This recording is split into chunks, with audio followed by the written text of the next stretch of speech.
আচ্ছা, আজকে আমরা গল্পে গল্পে ইংরেজি শিখব যাতে আপনাদের শিখতে একটু বেশি সহজ হয়। So let's get started. আমি যেভাবে কল্পনা করতে বলবো আপনি ঠিক সেভাবে কল্পনা করবেন। ধরেন আপনি আপনার বেডরুমে বসে আছেন। আপনি চিন্তা করতেছেন যে আমি রান্না করব। তাহলে করব, ভবিষ্যতে কোনো কিছু করব, উইল ইউজ করব। আমরা আগেও পড়েছি। আমি রান্না করব, আই উইল কুক। যদি বলেন যে আমি ভাত রান্না করব, আই উইল কুক রাইস। এরপর আপনি রান্নাঘরে চলে গেলেন, রান্না শুরু করে দিলেন। এখন কি আপনি আর আই উইল কুক বলবেন? না, এখন আপনি রান্না করছেন, তাহলে আপনি কি বলবেন? আমি রান্না করছি, আই এম কুকিং।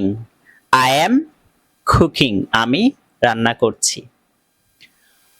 এরপর ধরেন আপনার রান্না শেষ, আপনি রান্না করে আবার বেডরুমে চলে আসছেন। তাইলে আমার রান্না শেষ, আমি রান্না করেছি। তাহলে I have, I have cooked.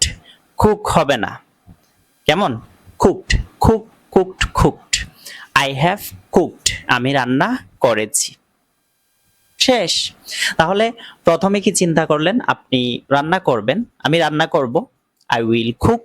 এরপর আপনি রান্নাঘরে গিয়ে রান্না শুরু করে দিলেন। তখন কি বলছেন? আই এম কুকিং, মানে আমি রান্না করছি। এরপর রান্না শেষ, আপনি কি বলতেছেন? আমি রান্না করেছি, আই হ্যাভ কুকড। এরপর আপনি আবার চিন্তা করতেছেন যে আমি ভাত খাবো, আমি ভাত খাবো। রান্না তো শেষ, আমি ভাত খাবো। তাহলে আই উইল ইট রাইস, কোন একটা কিছু করব, কেমন? ভবিষ্যতের জন্য আমরা উইল ইউজ করব। তাহলে আমি ভাত খাবো, আই উইল ইট রাইস। আপনি সেটা চিন্তা করে আস্তে আস্তে আপনি খাবার টেবিলে চলে গেলেন, খাওয়া শুরু করে দিলেন। এখন আপনি তো আর আমি ভাত খাবো এটা বলবেন না, এখন বলবেন আমি ভাত খাচ্ছি। তাহলে আই এম ইটিং রাইস, আমি ভাত খাচ্ছি, আই এম ইটিং রাইস। এরপর আপনি ভাত খেয়ে আবার আপনার রুমে চলে আসলেন। তাহলে এখন আর কি বলবেন? I am eating rice? না, আপনি তো ভাত খেয়ে ফেললেন, আমি ভাত খেয়েছি। তাহলে কি হবে? I have eaten, it, at, eaten. I have eaten rice, আমি ভাত খেয়েছি। তাহলে প্রথমে কি চিন্তা করলেন? আমি ভাত খাবো, আই উইল ইট রাইস। এরপর আমি ভাত খাচ্ছি, আই এম ইটিং রাইস। আমি ভাত খেয়েছি, আই হ্যাভ ইটেন রাইস।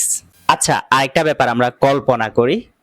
ধরেন আপনি চিন্তা করছেন যে আমি স্কুলে যাব, আপনার বাচ্চা স্কুলে, আপনি স্কুলে যাবেন। তাহলে আমি স্কুলে যাব, উইল কোনো কিছু করব, সোজা হিসাব। আমি স্কুলে যাব, I will go to school. এরপর আপনি রেডি হয়ে বাচ্চা আনতে বের হয়ে গেছেন, তার মানে আপনি এখন স্কুলে যাচ্ছেন। তাহলে আমি স্কুলে যাচ্ছি, I am going to school. এরপর বাচ্চা নিয়ে আপনি বাসায় চলে আসলেন। তাহলে কি বলবেন?